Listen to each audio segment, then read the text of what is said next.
One October evening, Sherlock Holmes and I were returning to our rooms in Baker Street after a long walk. I had been sharing rooms with Holmes since the death of my wife in 1894. It was quite late in the evening, but there was a carriage outside the house. A gentleman was waiting for us in our sitting room. He stood up when we came in. He was about 33 or 34 years old, with thin, artist's hands, and looked unhealthy and tired. He was dressed completely in black. "Good evening," Holmes said to him cheerfully.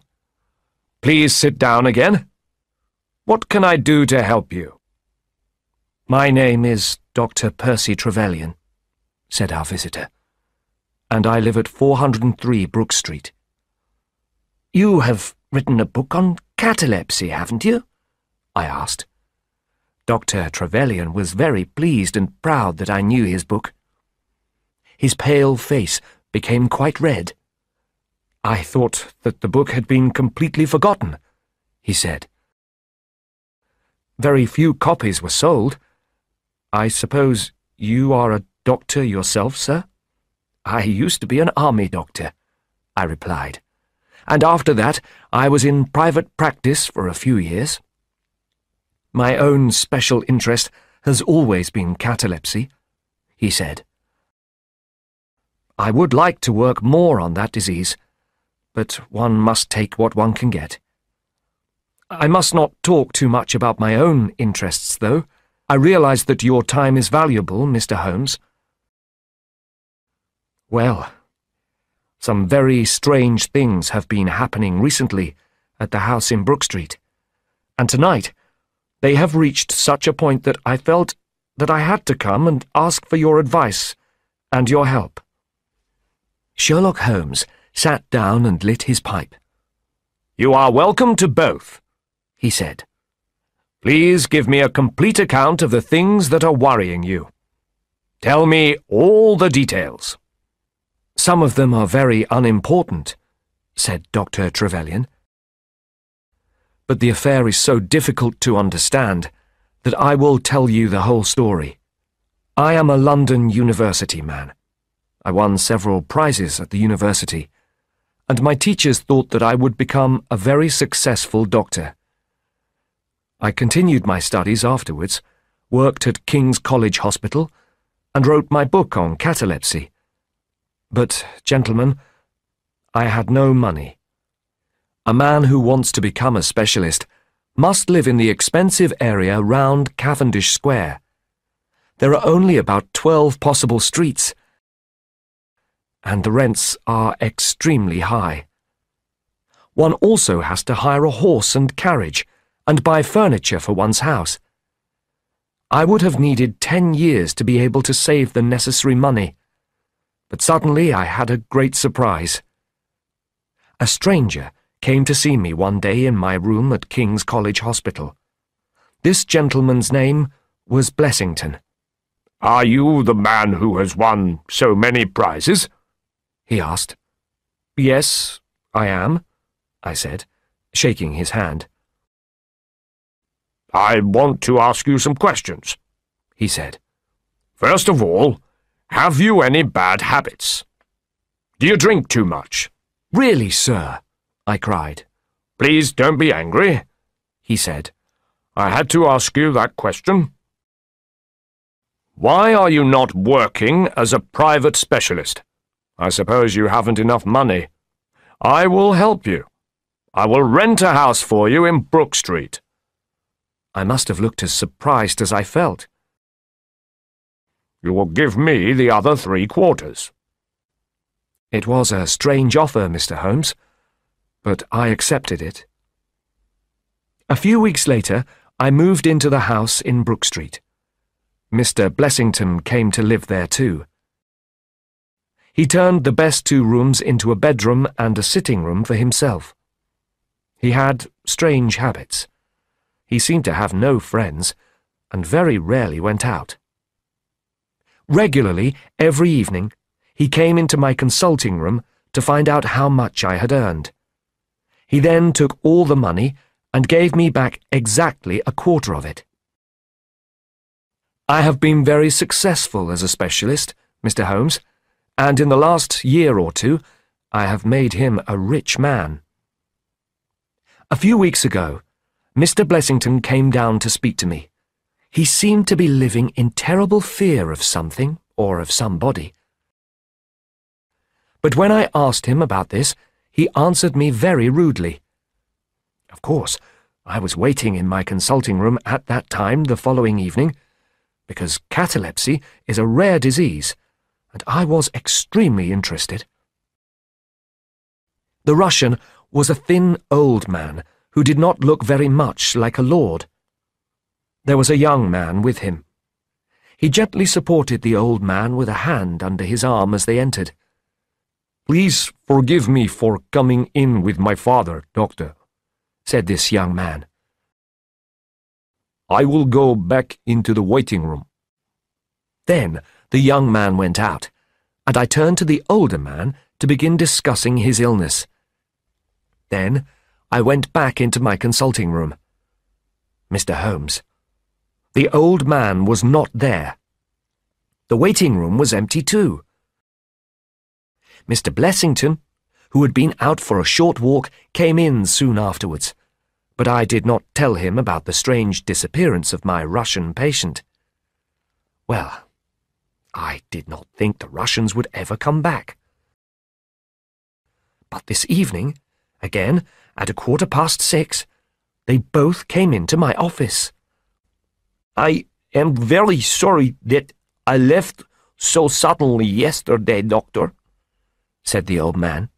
"I do not remember what has been happening. Yesterday I woke up confused in a strange room. So I simply got up and walked out into the street.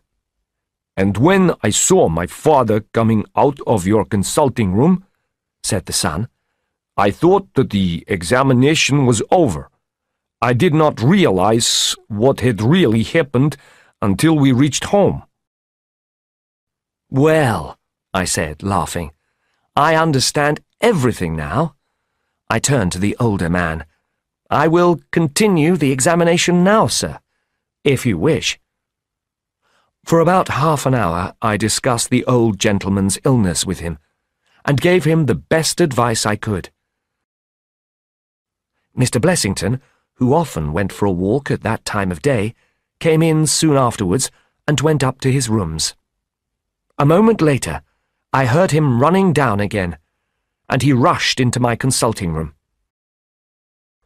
"Those are certainly not the marks of my feet," Mr. Blessington said. The younger man must have gone up to Mr. Blessington's room. I was shocked to see that Mr. Blessington was crying. He could hardly speak, but he mentioned your name, and of course I came here immediately. He will be so grateful if you can come back with me now, in my carriage." Holmes said nothing. He simply gave me my hat, picked up his own, and followed Dr. Trevelyan out of the room. A quarter of an hour later, we arrived at the house in Brook Street. "If you come any nearer, I will shoot you." "This is very stupid behaviour, Mr. Blessington," cried the doctor angrily. He was a very fat man, but had once been much fatter. The skin hung loosely on his face, which looked very unhealthy. "You may come up." "How do you do, Mr. Holmes? I suppose that Dr. Trevelyan has told you what has happened?" "Yes, he has," said Holmes. "Who are these two strangers, Mr. Blessington? And why are they your enemies?" "I really don't know," the fat man answered. "But please, come up to my rooms." We went with him into his bedroom. Pointing to a big black box at the end of the bed, Mr. Blessington said, "I have never been a very rich man, Mr. Holmes. All my money is in that box, so of course I am very worried about this whole affair." Holmes looked at Blessington in his strange way, and then shook his head. "But I have told you everything," said Blessington. Holmes turned away. "But aren't you going to give me any advice?" cried Blessington. "My advice to you, sir," Holmes replied, "is to tell the truth." A minute later, we were on our way home. As we walked down Harley Street, Holmes said, "I am sorry we have wasted our time this evening, Watson. This Brook Street affair is rather interesting, though." "I don't understand it at all," I admitted. "Well, those two men intend to harm Blessington for some reason. The young man went up to Blessington's rooms on both days, I am sure. By chance, Blessington was out." "But Dr. Trevelyan thought the old man really had catalepsy," I said. "I have done it myself." "Why did the men choose such an unusual time of day?" "Because there must be nobody else in the waiting room. Watson, it is easy to see that Blessington is frightened for his life. Perhaps tomorrow he will stop telling me lies." Holmes woke me up at 7:30 the next morning. "I have had a note from Dr. Trevelyan. In it he says, 'Come immediately,' and nothing else." 20 minutes later, we were back at the doctor's house. He came running out to meet us. "Blessington has killed himself!" Holmes whistled. He took us into the waiting room. "Where did the rope come from?" Holmes asked. "He always kept this rope near him, so that he could climb down from the window if the stairs caught fire." "Yes. All the facts are now very clear," Holmes said. "I hope that I shall soon be able to tell you the reasons for them as well. I will borrow this photograph of Blessington, as it may help me in my inquiries." "But you haven't told us anything," cried Dr. Trevelyan. "Oh, there were two murderers, the men who pretended to be Russian lords, and they were helped by one of your own servants." "My man has certainly disappeared," said the doctor. "He let the murderers into the house," Holmes went on. "When it was over, they took Blessington and hanged him. Then they left. The servant barred the front door after they had gone." Lana hurried away to find the servant. Holmes and I returned to Baker Street for breakfast. "I shall be back by 3 o'clock, Holmes said, when we had finished our meal. "Lana and Dr. Trevelyan will meet me here then." The police officer and the doctor arrived at 3, but Holmes did not join us until 4:15. "Their names are Biddle and Hayward." "The Worthington bank robbers?" cried Lana. "And the man who used the name Blessington was another of them." "So his real name must have been Sutton." "Have you forgotten the great Worthington bank robbery?" said Holmes. "There were 4 robbers, Biddle, Hayward, Sutton, and a man called Cartwright. A night watchman was killed, and the thieves got away with £7,000. That was 15 years ago.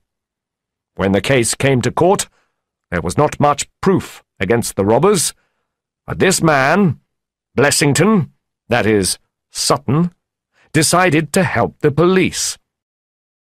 When they were let out, they decided to punish Sutton, that is, Blessington, for what he had done. Nobody was punished for Blessington's death. Biddle and Hayward were drowned soon afterwards when a steamer called the Nora Creina sank off the coast of Portugal. And there was not enough proof against Dr. Trevelyan's servant, so he was never charged. No complete account of the Brook Street mystery has ever been given to the public until now. Thank you for watching this video. Please like, share and subscribe to the channel to see the latest videos. Thank you.